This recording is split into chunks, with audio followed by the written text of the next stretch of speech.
Hello, hello sa nanonood. Maraming salamat. Ang aking gagawin ngayon ay magluluto ng aking ulam na mixed vegetables. Ito, konti lang. Kasi sabi naman nila lahat ng sobra hindi maganda. O di ganito na lang, konti-konti. Bali mixed vegetables. Ito, ayan. Tapos, konting ganyan. So, ang aking gagawin ay slice ko ito hiwain ko ng maliit para sabay-sabayan na lang silang maluto.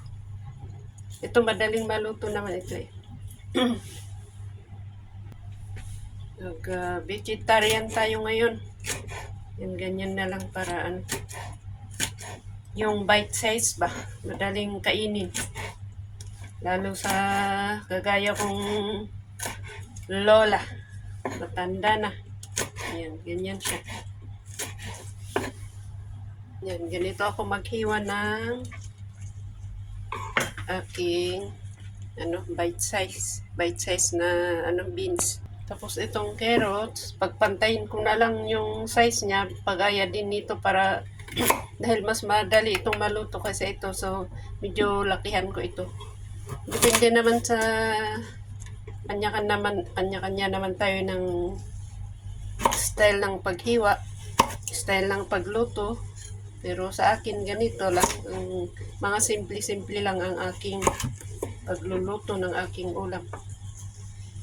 Yan. Basta ang mahalaga sa akin, hindi bawal sa aking kalusugan. Yan. Kaya tipo konti para balanse. Ayan, nilakihan ko para sabay sila dito maluto. Tapos ito, kanya-kanya din tayo ng style ng paghiwa. Yan.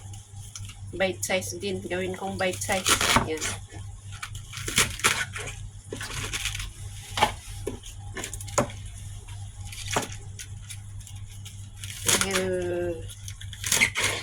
Para madaling ma-digest din, makatulong din pag ganitong maiksi sa digestion ng matandang kagaya ko. Yan. Yan siya. Ganyan lang. Pero bago ko ihalo ito, lagyan ko ko muna ng mainit na tubig. Yan ang nakasanayan ko kasi. Basta style ko itong luto, siyempre kanya-kanya naman tayo ng gustong paraan ng pagluluto. Pero sa akin ganito lang, mga simple lang. Minsan hindi ako naglalagay ng bawang, basta slightly lang. Ito mo nilagyan ko ng bawang, hindi ko pinapainit yung kawali. Konti lang na mantika. Tapos sabay ko silang painitin. Ayaw ko yung biglang ilagay yung sa mainit na mantika. Tapos mapansin nyo yung mantika ko konti lang. Hindi ako naglalagay ng marami. At hindi rin ako nagbo-brown ng mantika. Tapos lagyan ko ng konting tubig muna. Dahil ayaw kong may direct yung gulay ko sa kumukulong mantika.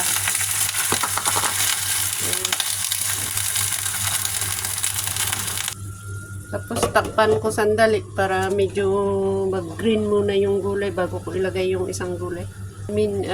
Basta kumulo. Lagay po natin yung itong gulay.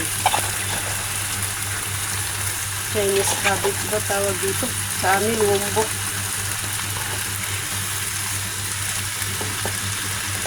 Mamaya ko na haluin dahil maliit itong aking kawali. So, napakuluan ko na ito ng tubig. So, ilagay natin dito para kahit katulong lang tayo. Ay, malakas ata yung asin. Kahit lang katulong tayo dito sa may karapatan naman tayong mag-ulam ng masustansya. Ayan. Kailangan madiskarte tayo sa pagkain kahit katulong lang tayo. Diba?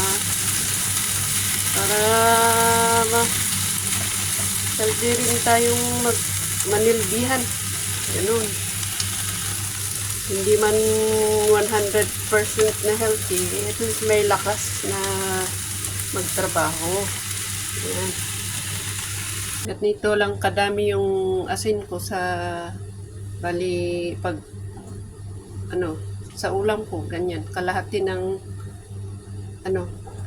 ito stirrer ng mga TTT na ay mga stirrer ng mga kape-kape na Ayan. Ganyan lang siya. May lasa man o wala, basta may asin, okay na yun. Pwede pang hindi lagyan ng asin, masarap naman, may lasa pa rin.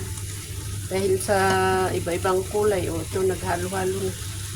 Okay, naluto na po ang ating masarap na gulay. Ito, asin lang ang ko, nilagay ko dito. Yung iba, nilalagyan ng oyster sauce, pero sa akin, no.